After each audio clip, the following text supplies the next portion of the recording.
Aytkacha jep barış керек, жебей барыш керек деген сияқты. Айт күні кылына турган сүннет мустахаб сооптуу амалдардын бирөөсү эрте менен туруп намаздан кийин бир жакшы жуунасыз. Жакшынакай болуп жуунуп, таранып, атырларыңызды себип, жакшынакай таза кийимдерди кийип, андан кийин мына бул Курбан айт күнүндө айтка кетип аткан учурда эчтемке жебей барганыңыз жакшыраак. Эмне үчүн? Себеп курбанчылык күндөрү, Курбан айт күндөрү курбанчылык кылып эхсандар берилет. Эхсандар берилип курбанчылык кылынган учурда кембагалдын үйүндө эчтемке жок, ал итактарды жебей барат. Баары жебей барат. Себеп эч бала жок үйүндө. Эми бай адам болсо, анын үйүндө бир нерсе бар дагы жеп барган болсо, эхсан кылынып ушундай бир курбанчылык кылынган күндөрү кембагал суктанып көбүрөөк жеп, кем бай адам болсо үйүндө жеп алгандык үчүн кембагал кыжалак болуп калышы мүмкүн дейт да китептерде.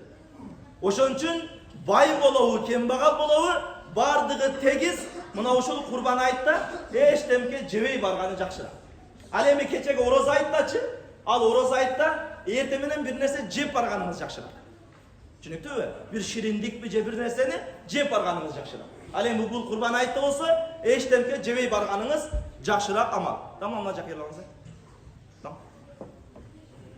Эсеп коңуздар. Түшүнүктүү ал нерсе.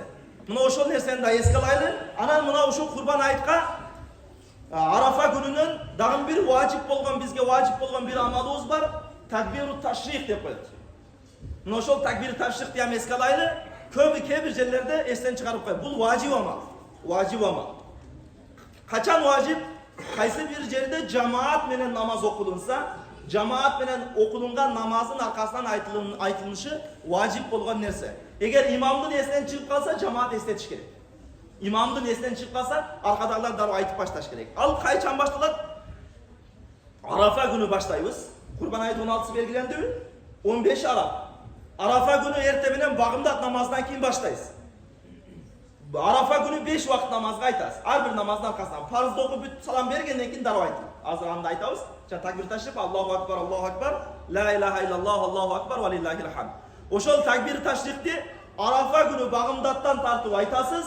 5 намаз, айт күнү 5 намаз болду. 10 намаз, ал эми 17-си айттын эртеси, экинчи айт күнү. Дагы 5 намаз, 15 намаз, 3-чү айт 18-и. Дагы 5 намаз, 20 намаз, 19-у күнү асыр намазына чейин айтасыз. Фатва ушуга. Түшүнүктүүбү? Жалпысынан 23 намазга айтылат. Мына ошол 23 намазга ушул такбир ташрихти ар мустахаб жамаат менен окулунган намаздан кийин, парз намаздан кийин айтылышы милдет болот. Мына ошол нерсени дагы ар бирибиз туугандар эстен чыгарып кайдыгер болуп калбайлы. Aqulu qawli hada wa astaghfirullah li wa lakum. Subhan rabbika rabbil izzati amma yasifun wa salamun ala al-mursalin walhamdulillahi rabbil alamin. Amin. Bismillahirrahmanirrahim. رضينا بالله تعالى ربا وبالإسلام دينا وبمحمد صلى الله عليه وسلم نبيا ورسولا. Жараткан Алла, мына ушул жерде жума күнүндө айтылган аяттарды, хадистерди эң биринчи угуучулардан кылгын я Раббал аламин. Уккан аяттарыбызга, уккан хадистерибизге, уккан маселелерибизге амал кылууну баардыгыбызга насип кылгын я Раббал аламин. Я Раббал аламин. Эртең Курбан айт майрамыбыз келип атат я Раббал аламин. Ошол Курбан айт күнүндө кылына турган жакшылыктарды, курбанчылыктарды баардыгыбыздан кабыл кылгын я Раббал аламин.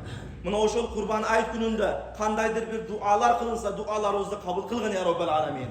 Ошол Курбан айтта агылынган кандын эсебинен биздин күнөөлөрүбүздү кечирип, бейиштеги даражаларыбызды көтөргүн я Раббал аламин.